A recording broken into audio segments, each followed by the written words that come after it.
Chapter 17, Section 1, The Renaissance Begins. The Italian Renaissance. Renaissance means rebirth. The years from about 1350 to 1550 in European history are called the Renaissance because there was a rebirth of interest in art and learning. In some ways, the Renaissance was a rebirth of interest in the same subjects the Greeks and Romans had studied. After horrible years of the Black Death, Europeans began to... After horrible years of the Black Death, Europeans began looking to the past when times seemed better. They wanted to learn how to make their own society better. During the Renaissance, Europeans also began to stress the importance of the individual. They began to believe that people would make a difference and change the world for the better. People were still very religious during the Renaissance, but they also began to celebrate human achievements. People became more secular. This means that they were more interested in the world than in religion and getting to heaven. Why did the Renaissance begin in Italy? First of all, Italy had been at the center of the Roman Empire. Ruins and art surrounded the Italians and reminded them of their past. It was only natural that they became interested in Greek and Roman art and tried to make their own art as good. Another reason that the Renaissance began in Italy was because by the 1300s, Italian cities had become very wealthy. They could afford to pay painters, sculptors, architects, and other artists to produce new works.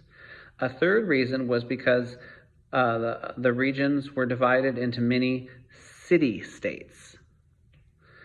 Florence, Venice, Genoa, Milan, and Rome were some of the most important cities of the Renaissance. The Italian city-states competed with each other. This helped bring about the Renaissance. Okay, so city-states are like cities that are their own very, very tiny countries. Sometimes they'll work together, but they're really just like tiny countries. It's like, imagine that Tetlan was its own country. And so when you crossed into here, you were now in the Republic of Tetlan. That would be a city-state. Okay. Wealthy nobles and merchants wanted artists to produce works that increased the fame of their cities. In most of Europe, the vast majority of people lived in the country, including the knights and nobles who owned estates. In Italian city-states, the population was becoming more urban. That means more people were living in the city rather than in the country. So many people living together in a city meant more customers for artists and more money for art. The large number of people living in the cities also led to more discussions and sharing of ideas about art. Just as the city-states of ancient Greece had produced many great works of art and literature, so too did urban society in Italy. Okay, it doesn't tell you what urban there is, but urban means like city. So Fairbanks would be urban. Toke is too small to be urban, and Tetlan's way too small to be urban, but Fairbanks would be urban. Okay. The rise of Italy's city-states. During the Middle Ages, no ruler was able to unite Italy into a single kingdom. There were several reasons for this. First of all, the Roman Catholic Church did everything it could to stop the rise of the powerful Kingdom of Italy. Church leaders were afraid that if a strong ruler united Italy, that same ruler could be able to control the Pope and the Church. At the same time, the city-states that developed in Italy were about equal in strength. They fought many wars and often captured territory from each other, but no state was able to defeat all of the others. Probably the most important reason that the city-states stayed independent was because they were very wealthy. With their great wealth, they could build large fleets and hire people to fight in their armies. A person who fights in an army for money is called a mercenary. The city-states also loaned money to the kingdoms of Europe. The kings left the city-states alone so that they could borrow more money in the future. Okay, so what that means is that because they were able to borrow money from those Italian city-states, they didn't want to conquer them, because then who were they going to borrow money from? It's kind of like if I got an army together and took over Tok, I probably would leave the bank alone just in case I needed to borrow money. Okay. The Italian city-states became wealthy through trade. The geography of the long Italian peninsula meant that the city-states had coastlines and ports where merchants could dock. They were also perfectly located on the Mediterranean Sea. Spain and France lay to the west, and the Byzantine and Ottoman empires lay to the east. North Africa was only a short trip to the south. From the Byzantines, Turks, and Arabs, Italians bought Chinese silk and Indian spices and sold them in Western Europe for very high prices. At the same time, the Spanish, French, Dutch, and English from the Spanish, French, Dutch, and English, they bought goods such as wool, wine, and glass that they could sell in the Middle East. The Italian cities also had many skilled artisans who could take raw materials and merchants bought and make goods that could be sold for higher prices. Right? Geography was not the only reason for the success of the Italians. Several events led to trade becoming even more important in the city-states. First, the Crusades brought Italian merchants into contact with Arab merchants. Second, the rise of the Mongol Empire united almost all of Asia into one vast trade network. Okay, so basically what they're saying is that they began to trade outside of Europe as well, both with Arabs, that's in the Middle East, and the Mongols, and that's in Asia. So you're like China, Mongolia, India, that part of the world. Okay. The Mongols encouraged trade and protected the Silk Road from China to the Middle East. This made it cheaper and easier for caravans of goods from China and India to Muslim and Byzantine cities. What they're calling Byzantine, we would now call Turkey, roughly. It was bigger than that, but that's the part of the world we're talking about. Okay. As more and more silk and spices were shipped from Asia, the price of these goods fell. More Europeans could afford luxuries, and demand for these items greatly increased. In turn, business for Italian merchants continued to grow. Who was Marco Polo? Europeans were fascinated with Asia and its goods after reading a book written by Marco Polo, a merchant from Venice. In 1270, Marco Polo went on an amazing journey with his father and uncle to China. They set off to meet Kublai Khan, the ruler of the Mongol Empire. When the Polo family made it to Khan's court, the great emperor was impressed with Marco Polo. He sent Marco Polo on business all over China. Marco Polo asked many questions and learned more about Asia than any other European. When he returned to Europe, he published a book about his travels. His stories helped increase interest in China and made many people want to buy China's goods. The wealth of Florence. No city was more famous in the Italian Renaissance than Florence. It was the first to grow wealthy, and it produced many famous artists. It sat on the banks of the Arno River, surrounded by beautiful hills. It was walled, and it had many tall towers for defense. Its people were known for their love of elegant clothing. At first, Florence's wealth came from trading cloth, especially wool. The city's merchants sailed to England to get the sheep's wool. Artists in Florence then wove it into fine fabric. Florentines, those are people from Florence, Florentines also found another way to make money: banking. With goods pouring into Italy from around the world, merchants needed to know the value of coins from different countries. Florentine bankers became the experts.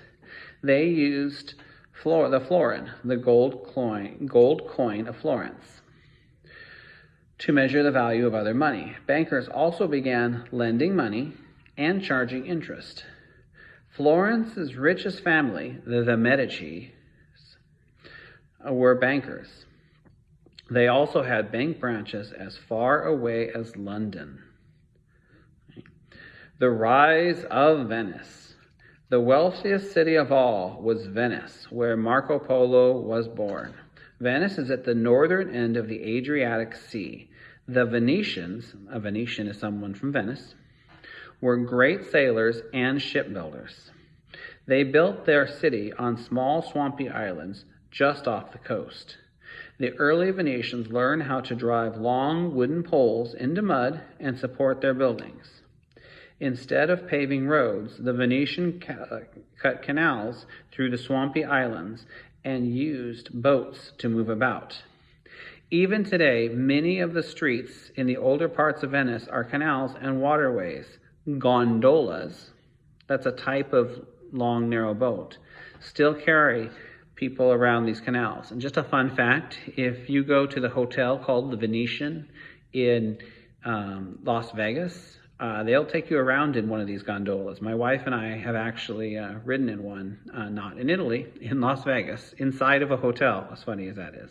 Okay. Some of the Venetians' wealth came from building ship. Artisans worked on ships at a shipyard known as an arsenal. Teams of workers cut the wood, shaped it into hulls, caulked or sealed the wood, and made sails and oars. Sometimes Venetians needed ships quickly. When the Turks tried to take a Venetian colony in the Mediterranean, the arsenal built 100 ships in 2 months to prepare for battle. It would be hard, honestly, to build 200 ships in 1 month today in a city. So that's really impressive. Okay. The urban noble. The wealthy men of Italy's city-states were a new type of leader, the urban noble.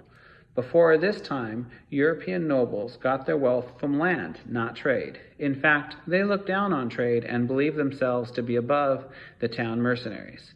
In the Italian city-states, old noble families moved to the cities. They mixed with wealthy merchants and decided that money from trade was just as good as money from land. Meanwhile, wealthy merchants copied the manners and lifestyles of noble families.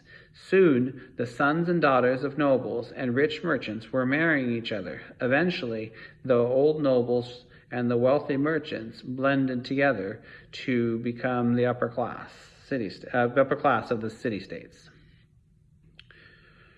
How were Italian city-states run? Okay. At first, many of the wealthy city-states were republic. A republican is a government controlled by its citizens. Not everyone was a citizen, however. Only the artisans and merchants who had membership in the city's guilds. From your study of ancient Rome, you might recall that when cities faced war or rebellion, they gave power to a dictator. The dictator is someone who, where one person's in charge. Okay. The Italian city-states did something similar. In many cases, the cities were ruled by one powerful man who ran the government. In Venice, the head of the city-state was the duke, or doge. At first, the doge had great power over the council of nobles. Later, he lost power to a small group of nobles. In Florence, the powerful Medici family gained control of the government in 1434. The Medicis ran Florence for many decades. Lorenzo de' Medici, Lorenzo de' Medici ruled the city from 1469 to 1492. Known as the Magnificent, Lorenzo used his wealth to support artists, architects, and writers. Many of the Italian Renaissance artists owed their success to his support. If you've ever watched the Teenage Mutant Ninja Turtles, 3 of the 4 were supported by him. Okay. Politics in Italy was complicated. Within each city, the rulers had to keep the poor from rebellion and prevent the other wealthy people from seizing power. They had to make deals with merchants, bankers, landlords, church leaders, and mercenaries. At the same time, they had to deal with the leaders of the other city-states. To deal with the other states around them, the Italians developed diplomacy. Diplomacy is the art of negotiating, of making deals with other countries. Each city-state sent ambassadors to other city-states and acted as representatives for their city. Many of the ideas of modern diplomacy first began in Italy's city-states. How could the rulers maintain power in the Italian city-state? Niccolò Machiavelli, a diplomat in Florence, tried to answer this question when he wrote the book The Prince in 1513.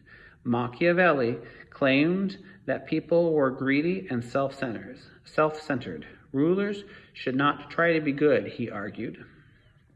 Rather, they should do whatever is necessary to keep the power and protect their city, including killing and lying. Today, we say that someone is being Machiavellian. Today, when we say somebody is being Machiavellian, we mean that they are being tricky and not thinking about being good. Okay. Now reading from primary source The Prince on page 614. In Machiavelli's masterpiece, he explains his theories about human nature. Quote, You should consider then that there are 2 ways of fighting, one with the laws and the other with force. The first is properly a human method. The second belongs to beast. But as the first method does not always suffice, meet your needs, you sometimes have to turn to the second. Thus the prince should know how to make good use of both the beast and the man. Now, Niccolò Machiavelli and The Prince. Okay. Now I'm reading from the Section 1 review, the reading summary. Review the main ideas. First, a rebirth of learning called the Renaissance began in the wealthy Italian city-states in the 1300s. Second, Italian city-states, including Florence and Venice, grew wealthy through trade, manufacturing, and banking. Number 3, in the Italian city-states, a noble's wealth was based on trade rather than the amount of land owned.